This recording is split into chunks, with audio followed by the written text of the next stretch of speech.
সুপ্রিয় দর্শক, সবাইকে স্বাগত জানাচ্ছি। আমি তানভীর আহমেদ।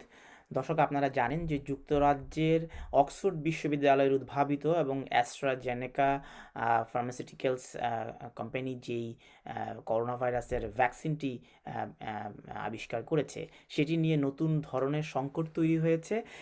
এই সংকটটির মূল বক্তব্য হচ্ছে, অর্থাৎ যুক্তরাজ্যের রেগুলেটরি অথরিটি MHRA বলছে এই ভ্যাকসিনটিতে রক্ত জমাট বাঁধার মতো পার্শ্ব প্রতিক্রিয়ার প্রমাণ তারা পেয়েছেন। তবে এর আগে যুক্তরাজ্যের আগেও জার্মানি এবং ফ্রান্স তাদের দেশে অক্সফোর্ড অ্যাস্ট্রাজেনেকার টিকাটি প্রদান স্থগিত করেছে। বিশেষ করে জার্মানিতে 60 বছরের ঊর্ধ্ব নাগরিকদের এই ভ্যাকসিন প্রদানটি ভ্যাকসিন অ্যাস্ট্রাজেনেকার ভ্যাকসিন দেওয়া হচ্ছিল। 60 বছরের নিচের নাগরিকদের তারা এটি স্থগিত করেছে। অন্যদিকে ফ্রান্সের 55 বছরের অধিক যারা নাগরিক, তাদেরকে এই ভ্যাকসিনটি দেওয়া হচ্ছিল। এর কম বয়সী নাগরিকদের এই ভ্যাকসিন প্রদান তারা স্থগিত করেছিল। কিন্তু যুক্তরাজ্য কিছুটা দেরিতে এই সিদ্ধান্ত নিল। তো এই বিষয়টি নিয়ে নানা ধরনের প্রশ্ন সাধারণ মানুষের মনে এসেছে, যে জাগছে। আমরা কিছু প্রশ্নের জবাব খুঁজতে চেষ্টা করব। আমার সাথে যুক্ত হয়েছেন ডক্টর খন্দকার মেহেদী আকরাম। ডক্টর খন্দকার মেহেদী আকরাম শেফিল্ড বিশ্ববিদ্যালয়ের সিনিয়র রিসার্চ অ্যাসোসিয়েট।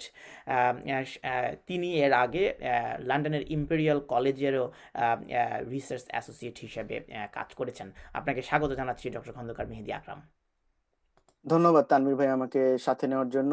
আসলে যে গুরুত্বপূর্ণ প্রসঙ্গ নিয়ে আপনি কথা বলছেন, এটা আসলে এখনই সবার মনে একটা কোশ্চেন, অনেকদিন ধরেই চলছে। সো ধন্যবাদ আমাকে সাথে নেওয়ার জন্য।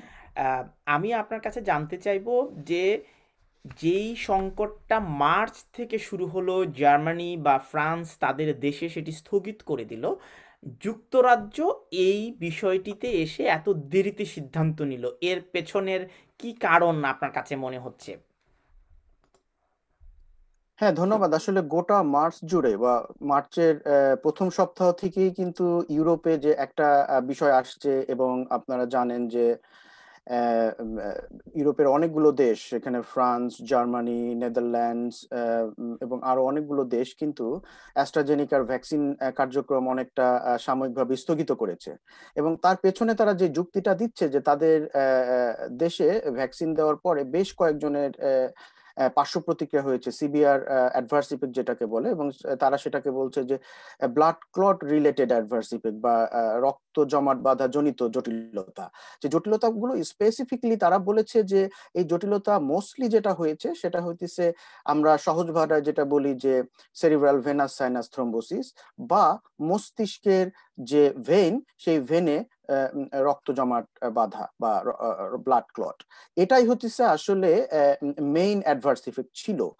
জার্মানি স্পেসিফিকলি যেটা বলেছিল যে যে কয়েকটা ব্লাড ক্লটের ঘটনা ঘটেছিল, মানে আমি বলতে চাচ্ছি যে মার্চের শেষ সপ্তাহ পর্যন্ত প্রায় 33টা থেকে 40টা, ভ্যারি করে মানে বিভিন্ন দেশের রিপোর্ট অনুযায়ী, তো ধরে নিলাম যে প্রায় 30 থেকে 40টা ব্লাড ক্লটের যে রিপোর্ট এসেছিল অ্যাস্ট্রাজেনিকা ভ্যাকসিন দেওয়ার পর, তারা অ্যানালাইসিস করে দেখেছিল যে এই ওভারঅল যে ব্লাড ক্লট ঘটছে, এই ব্লাড ক্লট সাধারণত প্রতি বছর সবার ভিতরই ঘটে একটা নির্দিষ্ট হারে, এবং সেই হারটা ভ্যাকসিন দেওয়াতে বাড়ে নাই। তার মানে ভ্যাকসিন দেওয়াতে যে ব্লাড ক্লট বেড়েছে তা স্পেসিফিক ভাবে তারা কিন্তু বলেনি।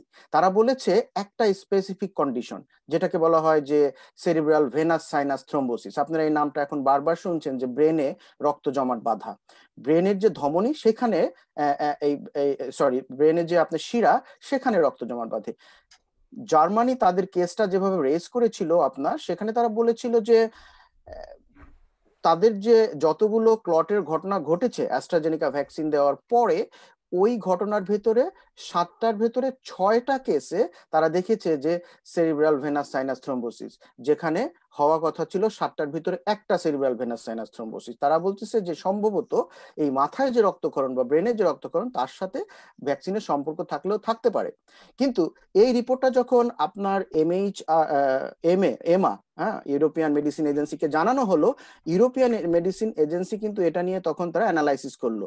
ঠিক ওই সময়টাতেই ব্রিটিশের যে ইউকের যে রেগুলেটর, আমরা যেটাকে বলি এমএইচআরএ, তারা কিন্তু বলছিল যে না, তাদের কাছে যে তথ্য রয়েছে সেই তথ্য অনুযায়ী অ্যাস্ট্রাজেনিকা ভ্যাকসিন রক্তক্ষরণের যে ঘটনাগুলো ঘটছে তার রিস্ক বাড়ায় না। বা তারা স্পেসিফিকই বলেছিল যে ব্রেনে যে আপনার সেরিব্রাল ভেনাস সাইনাস থ্রোম্বোসিস হচ্ছে, এটা রিস্ক এই ভ্যাকসিন বাড়ায় না।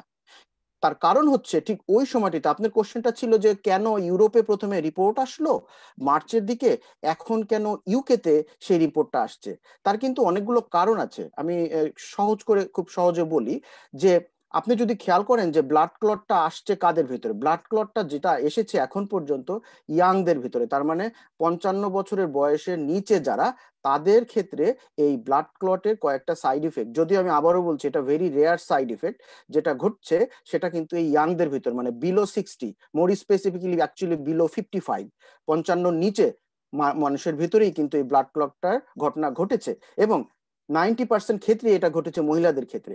এখন আপনি খেয়াল করেন যে ভ্যাকসিন দেওয়ার স্ট্র্যাটেজি, ইউকেতে যখন ভ্যাকসিন দেওয়া শুরু করেছিল তারা ফাইজার ভ্যাকসিন দিয়ে, এবং সেটা শুরু করেছিল তারা বৃদ্ধ মানুষদের দিয়ে, তাই না, 80 বছর বয়স, তারপরে এভাবে। অ্যাস্ট্রাজেনিকার ভ্যাকসিন যখন শুরু করলো তখন তাদের বয়স গ্রুপটা কিন্তু ছিল ওভার 65, ওভার 60, এইভাবে চলছিল। ওই সময়টাতে ইউরোপে যখন ভ্যাকসিনেশন চলছিল তারা কিন্তু বৃদ্ধদের ভ্যাকসিন দিচ্ছিল না। আমরা কিন্তু জানি ওভার 60 তারা ভ্যাকসিন দিচ্ছিল না, তারা মেইনলি ভ্যাকসিন দিচ্ছিল ইয়াং জেনারেশনটাকে, মানে বিলো 60-কে। সো তাদের ক্ষেত্রে যে ইভেন্টগুলো ঘটেছে সেই ইভেন্টগুলো আগে ঘটেছে ইউকের চেয়ে। ইউকেতে যে ইভেন্টগুলো ঘটেছে তার কারণ হচ্ছে ইউকেতে যেহেতু এখন ইয়াংদের ভিতরে ভ্যাকসিন বেশি দিচ্ছে, এখন কিন্তু বিলো 55 চলে এসেছে, বিলো 50 ভ্যাকসিন তাহলে চলছে। আপনাকে একটু থামাচ্ছি পরিষ্কার করে বোঝার জি, জন্য বিষয়টা।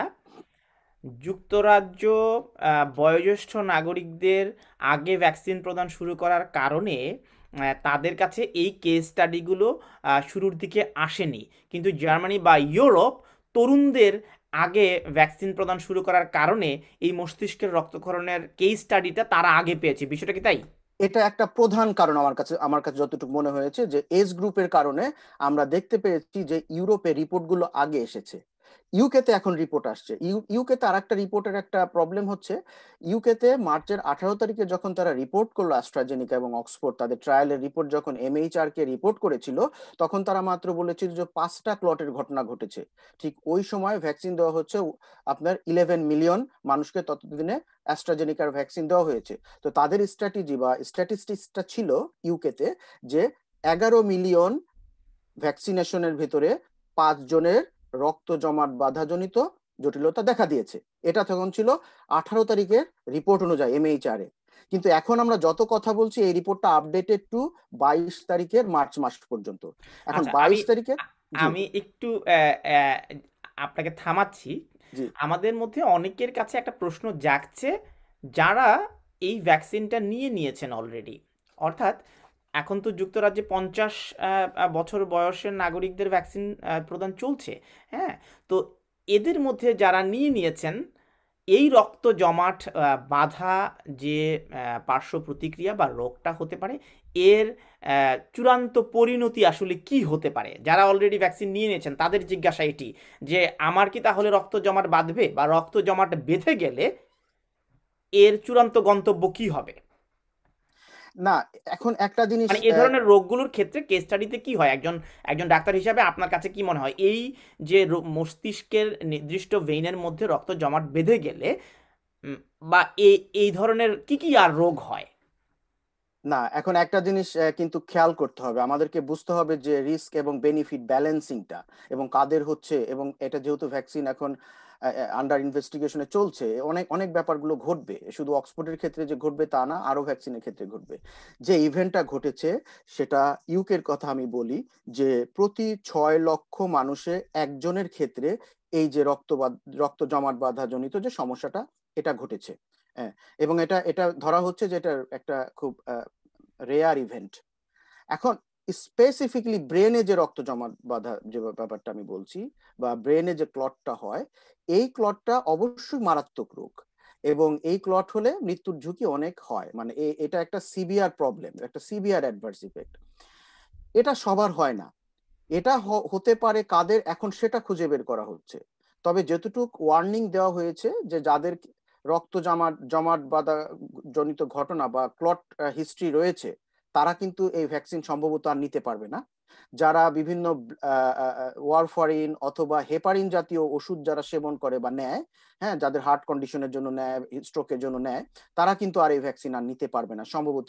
আজকে আজকে অফিসিয়াল রিপোর্ট দেওয়া হবে, আমি তার আগেই বলছি যে সম্ভবত, কারণ এমএইচআরএ এবং এমা কিন্তু এখন অফিসিয়াল রিপোর্ট দেয়নি, তারা দিবে আজকে কালকে কিন্তু মধ্যে। আমরা জেনেছি আজ আজ ওয়েলসে মডার্নার ভ্যাকসিন প্রয়োগ শুরু করেছে যুক্তরাজ্য। তো জি, জি। তাহলে মডার্নার এই ভ্যাকসিন বা ফাইজার বা অন্য ভ্যাকসিনগুলোর মধ্যে এই ধরনের রক্ত জমাট বাধাজনিত সংকট তৈরি হবে না, এর কি নিশ্চয়তা? কারণ এটা তো যেভাবে অক্সফোর্ড অ্যাস্ট্রাজেনেকার যেভাবে ম্যাসিভ আকারে ভ্যাকসিন দেওয়া হয়েছে, অনেক কেস স্টাডি পাওয়া গেছে, হ্যাঁ, সেখানে তো মডার্নার ভ্যাকসিন মাত্র আমরা দেখেছি যে 17 মিলিয়ন অর্ডার দেওয়া হয়েছে, যেখানে অক্সফোর্ডের অর্ডার দেওয়া হয়েছিল 100 মিলিয়ন। তো এখন নতুন করে এই সংকট তৈরি হলে টোটাল যে ভ্যাকসিন প্রদানের যে প্রক্রিয়াটা সেটি ব্যাহত হবে কিনা, এক। দ্বিতীয়ত অক্সফোর্ড অ্যাস্ট্রাজেনেকা প্রথমে বলেছিল যে তাদের এই ভ্যাকসিনটি হাসপাতালে যাওয়ার মতো পরিস্থিতি তৈরি করবে না। তাহলে যারা এখন অপেক্ষা করছে অক্সফোর্ড অ্যাস্ট্রাজেনেকার ভ্যাকসিনের জন্য, তারা কি আদৌ পরবর্তী কোনো ভ্যাকসিন নিতে আগ্রহী হবে? এখন এটা নির্ভর করবে আপনি কত বিশ্বাসযোগ্যতার সাথে এবং কত সঠিকভাবে আপনি এই ইনফরমেশনটা মানুষের ভেতরে পৌঁছে দিতে পারেন। এর জন্য বড় ভূমিকা পালন করবে মিডিয়া, বড় ভূমিকা পালন করবে সরকারি যে সংস্থাগুলো ভ্যাকসিনের সাথে জড়িত, এবং স্বচ্ছতা। আমি মনে করি যে সাধারণ মানুষ অ্যাট দ্য এন্ড তারা জাজ করবে যে তাদের যে ইনফরমেশন তারা পাচ্ছে এটা কতটা রিলায়েবল এবং কতটা বিশ্বাসযোগ্য। এর জন্য আমি বারবার বলছি ইনফরমেশনগুলো সঠিকভাবে দিতে হবে এবং তাদেরকে বোঝাতে হবে। আপনি যেটা বললেন যে ফাইজারের ভ্যাকসিন, আমি মডার্নারটা বলতে পারবো না, ফাইজারের ভ্যাকসিনের ইনফরমেশন বা স্ট্যাটিস্টিক্স আমার কাছে রয়েছে। সেক্ষেত্রে একটা সবচেয়ে ভালো জায়গা ছিল ইউকে, যেখানে ফাইজারের ভ্যাকসিন এবং অ্যাস্ট্রাজেনিকার ভ্যাকসিন মোটামুটি সমপরিমাণে সাইড বাই সাইড দেওয়া হয়েছে। এখন এমএইচআরএ যে রিপোর্টগুলো পেয়েছে সেখানে তারা 30টা ব্লাড ক্লটের রিপোর্ট পেয়েছে অ্যাস্ট্রাজেনিকা ভ্যাকসিন দেওয়ার পরে, যে রিপোর্টটা 18 মিলিয়ন ভ্যাকসিন গ্রহীতার উপর থেকে নেওয়া হয়েছে, সেখানে তারা 30টা কেস পেয়েছে। এমএইচআরএ এটা পরিষ্কারভাবে বলেছে যে ফাইজারের ভ্যাকসিন যারা নিয়েছে তাদের কাছ থেকে এই রিপোর্ট এখনো পায়নি। কিন্তু তার মানে বোঝা যাচ্ছে কি যে ফাইজারের ভ্যাকসিন যারা নিয়েছে তাদের ব্লাড ক্লট জনিত সমস্যা দেখা দেয়নি। একটা জিনিস কিন্তু মনে রাখতে হবে, ফাইজারের ভ্যাকসিন কিন্তু নিয়েছে বেশিরভাগই অনেক হাই এজ গ্রুপের মানুষ এবং একটা বিশেষ ক্লাসের মানুষ। সো এখানে এজ সংক্রান্ত একটা ব্যাপার থাকতে পারে। ইউরোপ যদিও রিপোর্ট করেছে যে প্রতি 50 লক্ষে একজনের ব্লাড ক্লট হয়েছে।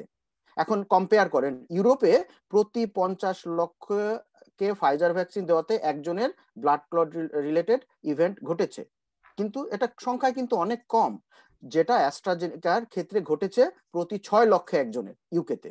সো দেখতেছেন যে দুটো ভ্যাকসিন যদি আপনি কম্পেয়ার করেন সেক্ষেত্রে আপনি বুঝতে পারবেন যে রিস্ক ফ্যাক্টর ডিফারেন্ট।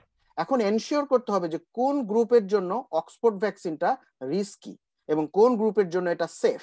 এখন পর্যন্ত আমরা জানি যেটা, যে এজড মানুষ যারা বয়স 60-এর ওপরে, ইউরোপিয়ান ডেটা অনুযায়ী যাদের বয়স 60 অথবা তার উপরে, তাদের ক্ষেত্রে ব্লাড ক্লটের কোনো ঘটনা ঘটেনি। এখন এটা যদি সত্যি হয়ে থাকে তাহলে আমাদের কাছে কিন্তু একটা গ্রুপ রয়ে গেল, সেফ গ্রুপ, তাদেরকে কিন্তু আমরা অ্যাস্ট্রাজেনিকা ভ্যাকসিন দিতে পারি কারণ এটা সেফ। আর যারা ইয়াং গ্রুপ তাদেরকে ক্ষেত্রে আমরা অন্য ভ্যাকসিন দিতে পারি যেটা ইয়াংদের জন্য সেফ। সো এখন সময় আসছে, যেহেতু আমাদের বিভিন্ন ধরনের ভ্যাকসিন রয়েছে, মানুষের ভেতরে এই তথ্যটা সুন্দর করে প্রকাশ করতে হবে যে কোন ভ্যাকসিনটা কোন গ্রুপের জন্য সেফ। আমরা একটা ডেঙ্গুর ভ্যাকসিন কিন্তু কিছু কিছু বাচ্চার জন্য আনসেফ, হ্যাঁ, আবার অ্যাডাল্টের জন্য সেফ। সো আমাদেরকে কিন্তু অনেক কিছু বুঝতে হবে যে কোন ভ্যাকসিনটা কোন বয়সের জন্য সেফ, কোন রেসের জন্য সেফ, কার জন্য আনসেফ। এখন এখন সুন্দর সময়। অক্সফোর্ড অ্যাস্ট্রাজেনেকার ভ্যাকসিনটা তো তরুণদের বা 6 থেকে 17 বছর বয়সীদের ক্ষেত্রে নিরাপদ কিনা এটার গবেষণা চলছিল। তো এই গবেষণাটাও তো স্থগিত করা হলো। তো অবশ্যই। এখন এখন এখন মডার্নার বা ফাইজারের এই ভ্যাকসিনটা তরুণদের জন্য কতটা নিরাপদ, এই গবেষণাটা তো শুরুই হয়নি। না, এটা হয়েছে ইউএসএ তে, এটা মানে হয়েছে ইউএসএ আমি তে যুক্তরাজ্যের আন্ডার কথা 60। বলছি। হ্যাঁ, যুক্তরাজ্যে তো শুধুমাত্র অক্সফোর্ড অ্যাস্ট্রাজেনেকার 6 থেকে 17 বছর বয়সীদের দেহে প্রয়োগ করা যাবে যাবে না, যেটা স্থগিত করলো যেহেতু ব্লাড ক্লটিংয়ের এই রক্ত জমাট বাঁধার বিষয়টি সামনে চলে আসলো, তাহলে যুক্তরাজ্যের এখন করণীয় কি? তারা কি তাহলে ফাইজার বা মডার্নাতে যাবে? মডার্নার তো এই বিষয়টি গবেষণাই হয়নি। হ্যাঁ, না, এখন আমি যেটা বলছি যে যখন ট্রায়াল চলে তখন কিন্তু ট্রায়াল এক জিনিস আর সাধারণের মাধ্যমে দেওয়া আর একটা জিনিস, তাই না? যে ভ্যাকসিনেশন, ট্রায়ালের ক্ষেত্রে তো রিস্ক থাকে বেশি, সেখানে আপনাকে রিস্কের কথা মাথায় নিয়েই আপনার ভ্যাকসিন দিতে হবে। এখন কিন্তু অবস্থার পরিবর্তন হয়েছে। এখন ইউকে যেহেতু রিপোর্ট করেছে 30টা কেস, এবং তার ভিতরে তারা বলছে 22টা কেসই আপনার সেরিব্রাল ভেনাস সাইনাস থ্রোম্বোসিস, যেটা আবারও সেই একই লিঙ্ক যেটা জার্মানি অনেক আগেই পেয়েছে, মানে গত মাসেই পেয়েছে। এবং জার্মানি খুব স্ট্রং ছিল এই ব্যাপারে যে সেরিব্রাল ভেনাস সাইনাস থ্রোম্বোসিসের সাথে স্পেসিফিক্যালি অ্যাস্ট্রাজেনিকার ভ্যাকসিনের কোনো সম্পর্ক থাকলেও থাকতে পারে। এখন যেটা আপনার গার্ডিয়ানের যে নিউজ, সেখানে তারা বলছে যে একটা কজাল রিলেশনশিপ, এটা খুব বড় একটা statement, causal relationship. US, Europe এখনো দাবি করে নাই যে there is a causal relationship. Causal মানে হচ্ছে কারণ স্পেসিফিক। ইউরোপিয়ান বলতেছে যে তারা কারণ জানে না, বাট ঘটনা ঘটছে। আমি বুঝতে পারলাম না ইউকেতে কেন বলছে যে কজাল রিলেশনশিপ, আমি সঠিকভাবে জানি না, এটা আজকের রিপোর্টে জানা যাবে। কিন্তু আপনি যেটা বলছিলেন, যদি কজাল রিলেশনশিপ থেকে থাকে, that is a bad message, that is a very warning sign. যদি তাই হয়, তাহলে আমার কাছে মনে হয় না যে ইয়াংদের ভেতরে ট্রায়াল হবে কি হবে না, এটা আসলে সময়ের ব্যাপার। সেক্ষেত্রে তারা কোন ভ্যাকসিনটা চুজ করবে, মডার্নাটা চুজ করবে নাকি ফাইজারটা চুজ করবে না অ্যাস্ট্রাজেনিকাটা চুজ করবে, এগুলো সবই ডিসিশন নেবে হচ্ছে এমএইচআর এ। কারণ এমএইচআর এর কাছে সকল তথ্য রয়েছে যা আমাদের কাছে তার 1000 ভাগের 1 ভাগও নেই। আমরা যে ইনফরমেশনটা জানি এগুলো পাবলিশড ইনফরমেশন না। আমাদেরকে রিলাই করতে হয় আপনার রেগুলেটরদের উপরে। ইউকে রেগুলেটর ইন্ডিপেন্ডেন্ট বডি, তাদের সাথে অ্যাস্ট্রাজেনিকার কোনো সম্পর্ক নেই, তাদের সাথে ডাব্লিউএইচওর কোনো সম্পর্ক নেই, তারা তারা কারো দ্বারা ইনফ্লুয়েন্সড হওয়ার কথা না। তারা সকল রেসপন্সিবিলিটি তাদের শোল্ডারে নিবে যারা যদি তখন বলবে সেফ। সো তারা এটাকে সেফ যদি বলে, তাহলে তাদেরকে এটা প্রমাণ করতে হবে এটা সেফ। তারা এখন ডেটা অ্যানালাইসিস করছে, আমরা আজকে কিংবা কালকের ভিতরে রিপোর্টটা পাবো। বাচ্চাদের উপর ট্রায়াল কন্টিনিউ হবে কি হবে না এটা আমি বলতে পারবো না। তবে এখন এখন একটা দ্বিধার ভিতরে রয়েছে, যদি অ্যাকচুয়ালি কজাল রিলেশনশিপ থাকে তাহলে অনেক কিছুই পরিবর্তন হবে অ্যাকচুয়ালি। আচ্ছা, ধরে নিলাম যে আমাদের যে এমএইচআরএ যে রেগুলেটরি বডি আছে, তারা একটা গবেষণা করে প্রতিবেদন তারা প্রকাশ করলো যে ফাইজার বিয়নটেকের ভ্যাকসিনটি একটা নির্দিষ্ট বয়স শ্রেণীর জন্য প্রযোজ্য, অক্সফোর্ড অ্যাস্ট্রাজেনেকা আরেকটি বয়স শ্রেণীর জন্য প্রযোজ্য, মডার্নার ভ্যাকসিনটা অন্য আরেকটি বয়সের মানুষের জন্য প্রযোজ্য। উন্নত দেশগুলোর জন্য এটা ঠিক আছে, আমেরিকা, ফ্রান্স বা জার্মানি, ইউকে জন্য এটি ঠিক আছে, কিন্তু উন্নয়নশীল দেশ বা অনুন্নত দেশগুলো, বিশেষ করে থার্ড ওয়ার্ল্ড বাংলাদেশের মতো দেশগুলোর জন্য তাহলে কি হবে? তারা তো অক্সফোর্ড অ্যাস্ট্রাজেনেকার দিকেই তাকিয়ে আছে। এখন অক্সফোর্ড অ্যাস্ট্রাজেনেকার এই ভ্যাকসিনটা যদি সকল বয়সী নাগরিকদের জন্য উপযোগী না হয়, বাংলাদেশের মতো দেশের জন্য কি অপশন? এখন করণীয় কি? বাংলাদেশ কি তাহলে স্থগিত করে রাখবে? এখন সবকিছু নির্ভর করছে আজকে এবং কালকে রিপোর্টের উপরে। এবং আমি মনে করি যে ভ্যাকসিনেশনের সাথে ইউরোপিয়ানদের এক ধরনের রেস, এখানে দেখতে হবে যে আসলে রেশিয়াল রিলেশন রয়েছে কিনা, এথনিক রিলেশন রয়েছে কিনা ভ্যাকসিনের সাথে। আমরা যদি দেখি যে হোয়াইট দের ভেতরে এই ভ্যাকসিনে ব্লাড ক্লটের সম্ভাবনা বেশি, এবং আমাদের মতো যারা এশিয়ান, বিশেষ করে সাউথ এশিয়ান, তাদের শরীরে ব্লাডের ক্লট হয় না, তাহলে কিন্তু আমাদের জন্য ওই ভ্যাকসিনটা সেফ। এটা অনেক বড় একটা ব্যাপার, এটা ডিপেন্ড করে আমাদের জেনেটিক স্ট্রাকচারের উপর। আমাদের বিভিন্ন এথনিক মাইনরিটি, বিভিন্ন এথনিক গ্রুপ, বিভিন্ন রেসের মানুষের জেনেটিক স্ট্রাকচার ডিফারেন্ট, তাদের শরীরে একটা ওষুধের রিয়াকশন বা পার্শ্ব প্রতিক্রিয়া ডিফারেন্ট। এখন ইউরোপের রিপোর্ট বাংলাদেশের সাথে ম্যাচ নাও করতে পারে। এজন্য আমি মনে করি যে ইন্ডিয়া এবং বাংলাদেশ, আমি যেহেতু বাংলাদেশের মানুষ, আমি বলি ইন্ডিয়া এবং বাংলাদেশের উচিত এখন সার্ভে চালানো, প্রতিটা ফ্যাটালিটি ভ্যাকসিন দেওয়ার পরে বা প্রতিটা অ্যাডভার্স ইফেক্ট একদম স্ক্রুটিনাইজ করা, এবং স্পেসিফিক্যালি অ্যাস্ট্রাজেনিকার সাথে সহযোগিতার মাধ্যমে এর ইনভেস্টিগেশন করা। এবং যদি দেখা যায় যে, আমরা কিন্তু এখনো জানি বাংলাদেশে 50 লক্ষের উপর ভ্যাকসিন দেওয়া হয়ে গেলেও সেখানে কিন্তু এই যে ব্লাড ক্লট নিয়ে হসপিটালে ভর্তি হয়েছে এরকম কিন্তু কম। যদিও আমরা শুনেছি স্ট্রোক করে ২-১ জন মারা গেছে, কিন্তু তার সাথে সেটা কি আর্টারিয়াল স্ট্রোক যেটাকে বলি একদম নরমাল যে স্ট্রোক সেটা, নাকি সেরিব্রাল ভেনাস সাইনাস থ্রোম্বোসিস এটা। So specifically cerebral venous sinus thrombosis is a actually adverse effect. So এটা এখন বাংলাদেশে খুঁজে বের করতে হবে প্রতিটা ফ্যাটালিটি, প্রতিটা অ্যাডভার্স ইফেক্ট সাথে ভ্যাকসিনের সাথে এই স্পেসিফিক ক্লটটা জড়িত কিনা এটা এখন বাংলাদেশে দেখতে হবে। আরেকটা হচ্ছে তো প্ল্যাটলেট সেই কাউন্ট কমে সেই যাওয়া। প্রযুক্তিগত সুবিধা বা এটা নিয়ে গবেষণা করবার মতো পরিস্থিতি কি বাংলাদেশের রয়েছে? বাংলাদেশের সেই স্ট্রাকচারগুলো রয়েছে, সহজেই প্ল্যাটলেট কাউন্ট করা যায়। হ্যাঁ, ভ্যাকসিন দেওয়ার পর যদি দেখা যায় যে রক্তক্ষরণ হয়েছে বা ব্লাড ক্লট হয়েছে, তখন যদি প্ল্যাটেলেট পরীক্ষা করে দেখা যায় যে তার প্ল্যাটেলেট কাউন্ট অনেক কমে গেছে, যেটাকে বলা হয় আমরা বলি থ্রোম্বোসাইটোপেনিয়া। ভ্যাকসিনের কারণে যে থ্রোম্বোসাইটোপেনিয়া হয়, এটাই আসলে মূল কারণ হিসেবে বলা হচ্ছে যে সেরিব্রাল ভেনাস সাইনাস থ্রোম্বোসিসের কারণ। এবং এই যে রিয়াকশনটা ঘটছে, এটা কিন্তু আনকমন রিয়াকশন না। হেপারিন নামে একটা ওষুধ আমরা দেই সাধারণত, এই হেপারিন একটা রেয়ার ইফেক্ট ঠিক ঠিক এইরকম। সো আমরা কিন্তু এটা এখন আর আননোন না। সো বাংলাদেশে যে রয়েছে, বাংলাদেশে সিটি স্ক্যান এমআরআই করার ক্ষমতা রয়েছে, সেখানে কোথায় ইনফ্রাক্ট হয়েছে বা কোথায় ক্লট হয়েছে সেটা বাংলাদেশ সহজেই বুঝতে পারে একটা ব্রেনের সিটি স্ক্যান এবং এমআরআই করে। এবং রক্তের কিছু পরীক্ষা যেমন ক্লটিং টাইম, ব্লিডিং টাইম এবং যে প্ল্যাটিলেট কাউন্ট, এগুলো করে কিন্তু তারা একটা লিঙ্ক খোঁজার চেষ্টা করতে পারে। এবং এই একই ঘটনা এখন ইন্ডিয়াকেও করতে হবে যদি ডিসিশন মেক করতে হয়। ইউরোপিয়ান ডেটা নিয়ে বাংলাদেশে সরাসরি ট্রান্সলেট করা, আমি যেটা বলছি যে অ্যাস্ট্রাজেনিকা ভ্যাকসিন আমাদের জন্য ব্লেসিং, ওই ওয়ার্ল্ডের জন্য ব্লেসিং। এত কম কম কম কম পয়সার ভ্যাকসিন পৃথিবীব্যাপী এখন প্রায় সমানে সমানে ফাইজার এবং অ্যাস্ট্রাজেনিকা সমানে সমানে দেওয়া হয়েছে ওয়ার্ল্ড ওয়াইড, তাই না? 10 কোটির উপরে, 11 কোটির উপর কিংবা 17 কোটি এরকম।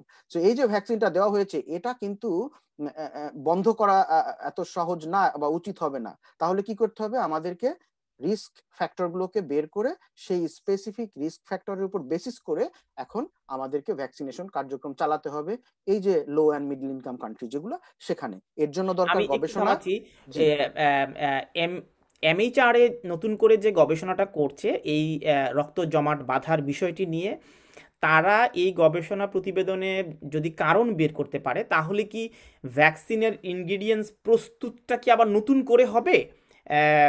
মানে প্রক্রিয়াটা আসলে কি যদি কারণ পেয়ে যায় যে এটা সংকটের উৎস বা এটা সমাধানের পথ, তো এটার কি ডেভেলপমেন্টের সুযোগ আছে নাকি এটা বন্ধ করে নতুনভাবে আবার প্রোডাকশনে যেতে হবে? বিষয়টা আসলে একটু বুঝিয়ে বলবেন? এটা খুব জটিল একটা ব্যাপার, কারণ কি আমরা যতই এখনো বলি আনঅফিসিয়াল রিপোর্ট গুলা আমরা বলছি মিডিয়ার উপর বেসিস করে, বিশেষ করে আমি আমারটুক বলতে পারি, সেখানে যে কজাল রিলেশনশিপ মানে কি কারণে হচ্ছে ঘটনাগুলো যে ঘটছে এটা অস্বীকার করার উপায় নেই। আমরা এখন জানি প্রতি 6 লাখে একজনের হচ্ছে, জার্মানিতে প্রতি 46,000-এ একজনের ব্লাড ক্লট রিলেটেড ঘটনা ঘটেছে, আমরা জানি এটা। সো রিস্ক কিছুটা বাড়ায়, কিন্তু একটা স্পেসিফিক এজ গ্রুপে রিস্ক বাড়ায়, এটাও আমরা জানি। এটা একটা ভালো জিনিস যে 60-এর ওপরে সেফ, এটা কিন্তু জানি। এখন ব্যাপার যেটা হচ্ছে যে যদি কজ খুঁজে বের করা যায়, ইউকে যেটা ভাবছে আমার কাছে যতটুকু আমি জানি, যে তারা দেখেছে যে থ্রোম্বোসাইটোপেনিয়া হয় ভ্যাকসিন দেওয়ার পরে। এটা একটা টেম্পোরাল রিলেশনশিপ, তার মানে 4 থেকে 16 দিনের ভেতরে, ভ্যাকসিন দেওয়ার 4 থেকে 16 দিনের ভেতরে যাদের যাদের ক্লট হয়েছে তাদের ভেতরে আবার তারা দেখেছে যে রক্তে যে প্ল্যাটিলেট, এই প্ল্যাটিলেট বা অনুচক্রিকা এটা কমে যায়। এটাকেই তারা ভাবছে যে কজ। তার মানে ভ্যাকসিনটা প্ল্যাটলেট কাউন্ট কমিয়ে দেয়। এই ভ্যাকসিন যে প্ল্যাটলেট কাউন্ট কমিয়ে দেয় এটা নতুন না, এটা অনেক আগে ওই ঘটনাগুলো ঘটেছে অন্যান্য ভ্যাকসিনে। সো এখন তাদের যেটা উচিত হবে ওই অ্যান্টিবডিটা খুঁজে বের করা কার জন্য প্ল্যাটিলেটে এই ঘটনাটা ঘটছে। এবং যেটা কোশ্চেনটা করলেন যে এখন কি হবে, এখন যদি ঘটনাটা তাই হয় তাহলে এই ভ্যাকসিনের ভবিষ্যৎ কি? ভ্যাকসিনের যে ভেক্টর, যে স্ট্রাকচার, আমার মনে হয় না এর পরিবর্তনে তেমন কোনো কিছু করা সম্ভব হবে। মলিকিউলার সায়েন্টিফিক ওয়েতে বা বেসিসে যদি আমি বলি যে এত পিনপয়েন্টেড ওয়েতে স্পেসিফিক্যালি খুঁজে বের করা যাবে না কেন এমন হচ্ছে। সাধারণত হিস্ট্রিক্যালি আমরা যেটা বলি, এরকম ঘটনা যদি ঘটতে থাকে যেখানে লাইফ রিস্ক হয়ে যায়, সেক্ষেত্রে সেই ভ্যাকসিনগুলো আসলে ডিসকন্টিনিউ করে ফেলা হয় এবং নতুন ভ্যাকসিন আনা হয়, নিউ জেনারেশনের ভ্যাকসিন হয়তো আসবে। সবচেয়ে বড় একটা ভালো দিক হচ্ছে যে আমাদের অপশন এখন রয়ে গেছে, এখন আর অ্যাস্ট্রাজেনিকার ভ্যাকসিনের উপরে ইউকেও ডিপেন্ডেন্ট না পুরোপুরি, সারা ওয়ার্ল্ডও এখন তাদের অপশন হাতে আসছে। সো তাদের কাছে নতুন ভ্যাকসিন তারা রিপ্লেস করতে পারে অ্যাস্ট্রাজেনিকার ভ্যাকসিনকে। হ্যাঁ। আপনি সো আপনি বলছিলেন যে কত সপ্তাহের মধ্যে এই প্রতিক্রিয়াটা দেখা যাবে? ৬ সপ্তাহ ভ্যাকসিন না দেওয়ার পর? না না এটা একটা বলা হয় যে এটা এর জন্যই সবচেয়ে আর একটা প্রবলেম হচ্ছে যে ভ্যাকসিন দেওয়ার পরে যতগুলো ক্লটের ঘটনা ঘটেছে এই ঘটনাগুলো ঘটেছে ভ্যাকসিন দেওয়ার 4 থেকে 16 দিন পরে। তার ৪ মানে থেকে ১৬ অ্যাকচুয়ালি দিন, তার মানে হ্যাঁ ৪ প্র- থেকে ১৬ দিন পর প্রথম ডোজ, না নাকি দ্বিতীয় ডোজের প্রথম ডোজ পরেও এটা না হতে না পারে? প্রথম ডোজ দেওয়ার পরে। হ্যাঁ প্রথম ডোজ। হ্যাঁ তো আপনার তাহলে অন্যান্য দেশে তো দ্বিতীয় ডোজ দেওয়াই হয়নি এখনই, সো আমরা তাহলে তো ১৬ জানিও দিন, না। ১৬ দিন প্রায় ২ সপ্তাহ পার হয়ে গেলে, ভ্যাকসিন নেওয়ার পর ২ সপ্তাহ যদি পার হয়ে যায়, যার মধ্যে এই ধরনের সংকট তৈরি হয়নি, তারা কি নিরাপদ? তারা নিরাপদ এখন পর্যন্ত। ফার্স্ট ডোজ দেওয়ার পর বলা হচ্ছে এরকম একটা ওয়ার্নিং দেওয়া হয়েছে যে ভ্যাকসিন দেওয়ার পর অ্যাস্ট্রাজেনিকার ভ্যাকসিন দেওয়ার 4 থেকে 16 দিনের ভেতরে কেউ যদি সিভিয়ার হেডেক, লাইট হেডেডনেস মানে মাথা ঘোরা, চোখে না দেখা বা চোখে ঝাপসা দেখা, অথবা ফিট হয়ে পড়ে যাওয়া, অথবা চামড়ার নিচে রক্ত জমাট বাঁধা, যেটাকে বলা হয় আমরা লালচে হয়ে চামড়ার নিচে রক্ত জমাট বাঁধা, সিভিয়ার পেন মানে পেটের ভিতরে মারাত্মক ব্যথা হয়, এরকম ঘটনা যদি ঘটে তাদেরকে বলা হয়েছে যে জরুরি ভিত্তিতে হসপিটালে যোগাযোগ করা। তার কারণ হচ্ছে এটা হতে পারে এই যে ভ্যাকসিনের যে blood clot related adverse effect, এটা এটা এখন আরো স্পষ্টভাবে লিফলেটে দিতে হবে যারা যারা ভ্যাকসিন দিচ্ছে। এমআই অ্যাকচুয়ালি সেটাই দাবি করেছে বা বলেছে যে এখন লিফলেটে এই অ্যাডভার্স ইফেক্ট এবং ওয়ার্নিং সাইনগুলো দিতে হবে। সো যারা 16 দিন পার হয়ে গেছে তাদের জন্য আমি বলি, যারা 2 সপ্তাহ পার হয়ে গেছে এবং তারা সেফ, তাদের আর সম্ভাবনা একেবারে নাই যে তাদের আর নতুন কোনো প্রবলেম হবে। দুই একটি ঘটনা 21 দিন পরেও ঘটেছে, বাট আমি যেটা রেঞ্জটা বললাম 4 থেকে 16 দিন, এটা একটা এভারেজ রেঞ্জ। তার মানে মোটামুটি ৪ সপ্তাহের মধ্যে যদি কোনো ধরনের এ ধরনের প্রতিক্রিয়া না পাই, আমরা বলতে পারি কি যে সেফ, যারা আর নিয়েছেন তারা সম্ভাবনা নিরাপদ? নেই, তারা নিরাপদ, তাদের আর সম্ভাবনা নাই। কিন্তু আমরা জানি না যে সেকেন্ড ডোজে কি রিয়াকশন হতে পারে, কারণ আমরা জানি যে সেকেন্ড ডোজ অ্যাকচুয়ালি অ্যাস্ট্রাজেনিকার একেবারেই দেওয়া হয় নাই খুব একটা, সো আমরা এখন জানি না সেকেন্ড ডোজে কি হতে পারে। আচ্ছা, আমি অনেক শেষ প্রশ্ন, ধোঁয়াশা ইনফরমেশন। জি জি। আজকে নিশ্চয়ই এমএইচআর এর যে সংবাদ ব্রিফিংটি রয়েছে, সেখানে নিশ্চয়ই আরও বিষয় পরিষ্কার হবে। তবে একটা বিষয়ে আপনার কাছে একজন ডাক্তার হিসাবে আমি জানতে চাইবো, সেটা হচ্ছে এত ঝুঁকির পরেও আহ, ব্রিটিশ প্রধানমন্ত্রী ভ্যাকসিন নিয়েছেন, রাজ পরিবারের সদস্যরা ভ্যাকসিন নিয়েছেন। তো আমাদের বিশেষ করে সংখ্যালঘু সম্প্রদায়ের অভিবাসী জনগোষ্ঠী, এথনিক কমিউনিটির মধ্যে একটা বড় ধরনের ভীতি কাজ করছে। তো এই ভীতি কাটাতে আপনার কি পরামর্শ? ধন্যবাদ। আসলে এই ভীতি তো সবার ভিতরই কাজ করছে, আমাদের নিজেদের ভিতরেও যে কাজ করছে না তা না। আমি, আমার ওয়াইফ, আমার মা সবাই ভ্যাকসিন নিয়েছি, অ্যাস্ট্রাজেনিকার ভ্যাকসিন। আমার আম্মা ফোন করে বলছে সে সেকেন্ড ডোজ নিবে কিনা, আমার কাছে সঠিক উত্তর নেই। তার কারণ হচ্ছে আমাদেরকে রেগুলেটরের উপরে অপেক্ষা করতে হবে, রেগুলেটরের ডিসিশনের উপরে ওয়েট করতে হবে যে তারা কি বলে। এথনিক মাইনরিটি আমাদের আমাদের রেসের মানুষের জন্য আমি বলবো, আমি যতটুক জানি যে আমাদের সাউথ এশিয়ান মানুষের ভেতরে রক্ত জমাট বাঁধা সম্পর্কিত বা যে ব্লাড ক্লট রিলেটেড যে সমস্যা ভ্যাকসিন দেওয়ার পরে, অ্যাস্ট্রাজেনিকার ভ্যাকসিন দেওয়ার পরে একেবারেই নাই, এখন পর্যন্ত তেমন কোনো রিপোর্ট হয় নাই। যতগুলো রিপোর্ট আমরা দেখছি এটা বেশিরভাগই ওয়েস্টার্ন ইউরোপিয়ান এবং ইউরোপিয়ান সাদা মানুষদের ভিতরে দেখা যাচ্ছে।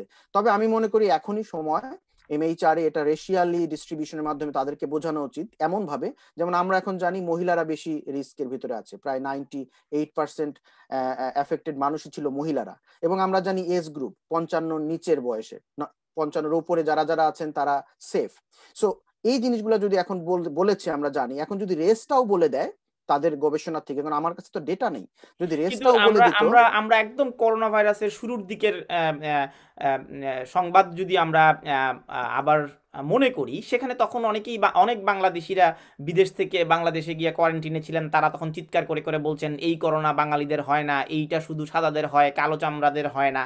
তো এখন আপনি যদি বলেন যে শুধু এথনিক কমিউনিটির এখনো কোনো ডেটা পাওয়া যায়নি, এর অর্থ এই নয় যে ভবিষ্যতেও পাওয়া যাবে না। এর তো কোনো না রেস, কোন রেসের মানুষদের কি ধরনের পার্শ্ব প্রতিক্রিয়া দেখা দিচ্ছে, এটি কিন্তু ওএনএস কখনোই প্রকাশ করে না। আহ, এর আগেও আমরা না না দেখেছি যে আমি আপনার সাথে মৃত্যুর একমত পরে, না। না মৃত্যুর পরে তারা প্রকাশ করে। কিন্তু সংকটের সময়ে আহ, কতজন এথনিক কমিউনিটি, আমি এনএইচএসকে জানিয়েছিলাম যে কতজন এথনিক কমিউনিটির মানুষকে তোমরা গবেষণা করেছো, তারা কিন্তু কোনো তথ্য দেয়নি। আমি জানি না, আপনার কাছে যদি থাকে আপনি শেয়ার করতে না পারেন। তথ্য না, এখন প্রতিটা ইনফরমেশন রেকর্ড হয়। তারা যদি কোনো আপনি একটু খেয়াল করে দেখবেন, রিপোর্টগুলা, এমআর রিপোর্টটা একটু কথাটা দেখেন, তারা এজ, সেক্স, রেস এগুলোর উপর বেসিস করে তারা অ্যানালাইসিস করছে, কোনো রিস্ক ফ্যাক্টর পায়নি। এই জিনিসটা কিন্তু একটু খেয়াল করতে হবে যে তাদের রিপোর্টে ছোট্ট একটা লাইন ছিল, এবং এখানে তারা বলছে এজ, সেক্স, রেস ব্যালেন্সিং করে তারা যে অ্যানালাইসিস করেছে তাতে অ্যাস্ট্রাজেনিকার ভ্যাকসিন ক্লট বাড়ায় না, এরকম কোনো রিস্ক পাওয়া যায়নি, কোনো রেস স্পেসিফিক ছিল না। এটা এমা কিন্তু বলেছে। এটা দিয়ে উল্লেখ করে, যদি তারা বলতে পারতো যে স্পেসিফিক্যালি চাইনিজ রেস আর ভেরি হাই রিস্ক, এটা তারা বলতে পারতো, এবং এটা বলতে হবেই। ওষুধ যখন ম্যানুফ্যাকচার করা হয়, যখন টেস্ট করা হয়, তখন রেসটা খুবই গুরুত্বপূর্ণ। তার কারণ হচ্ছে আমাদের জেনেটিক স্ট্রাকচার, আমাদের এনজাইম, আমাদের হরমোন, আমাদের সকল অ্যাক্টিভিটি ডিপেন্ড করে আমাদের এই রেসের উপরে। এটা এটা না না না মানার কিছু নাই, বয়সের উপর ডিপেন্ড করে।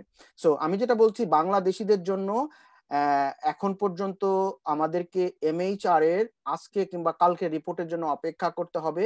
তাদের কাছে বিশদ ডেটা রয়েছে, তারা পরিষ্কারভাবে বলবে, শুধু তখনই বলবে যখন তারা দেখবে যে এজ অথবা, আমি বাংলাদেশের কথা বলি, যে এথনিক মাইনরিটির রিলেশন রয়েছে কিনা। যদি তারা দেখে যে সকল এথনিক গ্রুপের ভেতরেই এই অ্যাডভার্স ইফেক্ট একই পর্যায়ে ছিল, তাহলে তারা এটা উল্লেখ করবে না। যদি উল্লেখ করে তাহলে সেটা সিগনিফিকেন্ট ডিফারেন্স পেয়েছে। সো এই জিনিসটা বুঝতে হবে, এটা তারা বলতেই হবে, এটা বলবেই। যখন সিগনিফিকেন্ট থাকে তখন তো স্পেসিফিক্যালি বলে, মাঝে মাঝে ইন জেনারেল বলে দেয় যে এইসব বেসিসের উপরে তেমন কোনো ডিফারেন্স পাওয়া যায়নি। আপনার একটা যেটা কথা বললেন যে আমরা প্রথমে ভেবেছিলাম যে রেসের সাথে সম্পর্ক আছে করোনা ভাইরাসের সংক্রমণ, হ্যাঁ, এটা কিন্তু অতটা সত্যি না। অ্যাকচুয়ালি এখন আমরা যেটা দেখছি, একটা স্পেসিফিক এরিয়া, সাউথ ইস্ট এরিয়াতে ইনফেকশন প্রবণতা হঠাৎ করে বেড়ে গেছে। যদিও ইন্ডিয়াতে আগেও ছিল, বাংলাদেশে এখন বেড়েছে, কারণ বাংলাদেশে এখন সম্ভবত বেশ কয়েকটা মিউটেটেড ভাইরাস এখন ছড়িয়ে পড়েছে। ওই ভাইরাসগুলো অরিজিনাল ভাইরাসের চেয়ে ডিফারেন্ট, এটা আমরা জানি। সো এখন তো যে ভাইরাস, এটা রূপান্তরিত ভাইরাস, সেটা তো আমাদের রেসকে আক্রমণ করতেই পারে বেশি। এটা এটা অস্বাভাবিক কিছু না, অনেক কিছু জড়িত। তো আমি যেটা বলতে চাচ্ছি যে ওষুধের অ্যাডভার্স ইফেক্টের সাথে আমাদের রেস সম্পর্কযুক্ত থাকতে পারে, রয়েছে, এবং আগেও ছিল, ভবিষ্যতেও থাকবে। আমাদের এখন জানতে তাহলে হবে। তাহলে যদি যদি এটি প্রমাণিত হয়, যদি এই আশঙ্কাটি থেকেই যায় যে হুম, সংখ্যালঘু সম্প্রদায়ের বা ভিন্ন এথনিক জনগোষ্ঠীর মধ্যে আহ, এই ধরনের সংকট তৈরি হবে, তো সেক্ষেত্রে তাহলে তো ভ্যাকসিনেরও রকম মানে yes, ভিন্ন ধরনের ভ্যাকসিন তৈরি করতে হবে। এটা শুধু এথনিক কমিউনিটি বা এই জি ধরনের জি মানুষের জন্য প্রযোজ্য, আর এটা সাদা চামড়ার জন্য প্রযোজ্য, অথবা এটা অন্য এ ধরনের কোনো জি ভ্যাকসিন কি বাজারে না এর মধ্যে আছে? না, এটা এটা যেহেতু আমাদের এখন চয়েস আছে, ইউকেতে যখন এখন আস্ট্রাজেনিকা আছে, নতুন আসছে আপনার মডার্না, ফাইজার এখনো রয়ে গেছে, ফাইজার আরো আসবে, 40 মিলিয়ন ভ্যাকসিন তো সব দিয়ে দেয়নি তারা। ইউকেতে এখন ভ্যাকসিন কভারেজ অ্যাডাল্টের ভিতরে 57% নিয়ে এসেছে। সো আমি যেটা বলতে চাচ্ছি যে যদি এমন strong causal relationship with ethnic minority তারা পায়, এটা তাদের রেসপন্সিবিলিটি, দায়িত্ব যে তাদেরকে সেফ সাইডে নিয়ে যাওয়া। সে যে রেসেরই হোক, সে ব্ল্যাক হোক, আমাদের এশিয়ান কমিউনিটি হোক, আর যেই হোক, যদি তারা দেখে যে এই যে আহ, যতগুলা অ্যাডভার্স ইফেক্ট হচ্ছে, তার 90%ই ছিল বাংলাদেশি, আমি হাইপোথেটিক্যালি বলছি কিন্তু, তাহলে ওই ভ্যাকসিন আর বাংলাদেশিদের দিবে না। আমার কথাটা বুঝছেন? সো যখন কোন অ্যাডভার্স ইফেক্ট হয় এবং যখন কোন কজাল রিলেশনশিপ, আমরা বলি টেম্পোরাল রিলেশনশিপ, কজাল রিলেশনশিপ, এই ধরনের relationship, ethnic relationship, age relationship, এগুলো যখন আমরা স্পেসিফিক্যালি আইডেন্টিফাই করতে পারি, ওই গ্রুপটাকে তখন আইসোলেট করে ফেলা হয়, তখন তাদেরকে অল্টারনেটিভ ব্যবস্থা করতে হয়। তাদেরকে, যেমন ধরেন একজন সাদা চামড়ার মানুষ, তাকে ভ্যাকসিন দিলে তার রিয়াকশন হয় না, কিন্তু একজন কালো চামড়ার মানুষ, তার ভ্যাকসিন দিলে তার রিয়াকশন হবে। মিটিগেশন মেজার কি? মিটিগেশন মেজার হচ্ছে তার জন্য এই ওষুধটা দিতে হবে, অথবা তাকে স্ক্রিনিং করতে হবে। সো এই মিটিগেশন মেজারটা নিবে। তার মানে এমন না যে ভ্যাকসিন তাদেরকে দেওয়াই হবে না, তাদেরকে এক্সেস একটা অ্যাসেসমেন্টের ভিতর রাখা হবে। যেমন ফর এক্সাম্পল, যদি ইন ফিউচার এই ভ্যাকসিনটা মহিলাদেরকে আসলেই দেওয়া হয় 60 বছরের নিচে, তাহলে তাদেরকে মনিটরিং এর উপর রাখা হবে। তাদেরকে বলা হবে স্পেসিফিক্যালি, এই ভ্যাকসিন নেওয়ার পর যদি আপনার এটা হয়, অবশ্যই এই নাম্বারে ফোন করুন, অথবা অবশ্যই এটা করুন, অবশ্যই এই ওষুধটা অসংখ্য নেবেন। ধন্যবাদ। অনেক প্রশ্নের জবাব নিশ্চয়ই আমরা খোঁজার চেষ্টা করেছি, কিছু কিছু প্রশ্নের জবাব আমরা পেয়েছি, কিছু কিছু প্রশ্নের জবাব আমরা পাবো না, এই কারণেই এখনও এমএইচআরএ চূড়ান্তভাবে সিদ্ধান্ত আমাদেরকে জানায়নি। তবে যেটি নিয়ে সংকট তৈরি হয়েছে, সেই সংকটগুলোর আমরা কিছুটা আলোচনা আলোচনা করলাম। নিশ্চয়ই দর্শক এই আলোচনা থেকে একটা নিজেরা একটা সিদ্ধান্ত নেবেন, তবে সিদ্ধান্তটি নিতে হবে যিনি ভ্যাকসিন গ্রহণ করবেন তাকেই। একটা উদ্ধৃতি দিয়ে আজকের অনুষ্ঠানটা শেষ করব, যে প্রফেসর অ্যাডাম ফিন যিনি ভ্যাকসিন অ্যান্ড ইমিউনাইজেশন জয়েন্ট কমিটির একজন মেম্বার, তিনি বলেছেন যে ব্রিটেনে 240টি গাড়ি দুর্ঘটনার মধ্যে একজন মারা যায়। তো অর্থাৎ যিনি গাড়ি চালাচ্ছেন তিনি জানেন যে দুর্ঘটনায় তিনি পড়বেন এবং দুর্ঘটনায় পড়লে তার মৃত্যু হতে পারে। তো গাড়ি দুর্ঘটনায় 240টির মধ্যে একজন মানুষের মৃত্যু ঘটে। আর ব্রিটেনে যে ভ্যাকসিন দেওয়া হয়েছে 18 মিলিয়ন নাগরিককে ইতিমধ্যে অক্সফোর্ড অ্যাস্ট্রাজেনেকার ভ্যাকসিন দেওয়া হয়েছে। এখন এই 18 মিলিয়ন নাগরিকের মধ্যে 30 জনের দেহে রক্ত জমাট বাঁধার এই পার্শ্ব প্রতিক্রিয়া পাওয়া গেছে। এখন করোনা ভাইরাস মরণঘাতী একটি রোগ এবং এই রোগে আক্রান্ত হলে আপনি বাঁচতেও পারেন, আপনার মৃত্যুও হতে পারে। তো এখন ভ্যাকসিন গ্রহণ করলে 18 মিলিয়নের মধ্যে 30 জন আক্রান্ত হয়েছেন, আপনি সেই 18 মিলিয়নের মধ্যে 30 জনের একজন হতে পারেন, অথবা আপনি আপনার এই রক্ত জমাট নাও, এই সংকটটি আপনার নাও হতে পারে।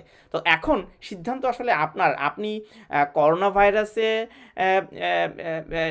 কে গ্রহণ করে মৃত্যুর ঝুঁকি নেবেন, নাকি ওই 18 মিলিয়নের মধ্যে না থাকার ঝুঁকিটি নেবেন। এ কারণেই প্রফেসর অ্যাডাম ফিনের বক্তব্যটি আমার কাছে খুব চমৎকার উদাহরণ মনে হয়েছে। মৃত্যুর ঝুঁকি থাকার পরও যেহেতু গাড়ি আমরা চালাই, প্লেনে আমরা উঠি, আমরা নদীতে ঝাঁপ দেই বা সাগরে আমরা নৌকা নিয়ে পার হতে চেষ্টা করি, মৃত্যুর ঝুঁকি নিয়েই কিন্তু করি। তারপরও ভ্যাকসিন গ্রহণ নিয়ে আমরা MHRA এর চূড়ান্ত সিদ্ধান্তের জন্য অপেক্ষা করব। আমি অসংখ্য ধন্যবাদ জানাচ্ছি ডক্টর খন্দকার মেহেদী আকরাম আপনাকে আমাদের সময় দেওয়ার জন্য। ধন্যবাদ।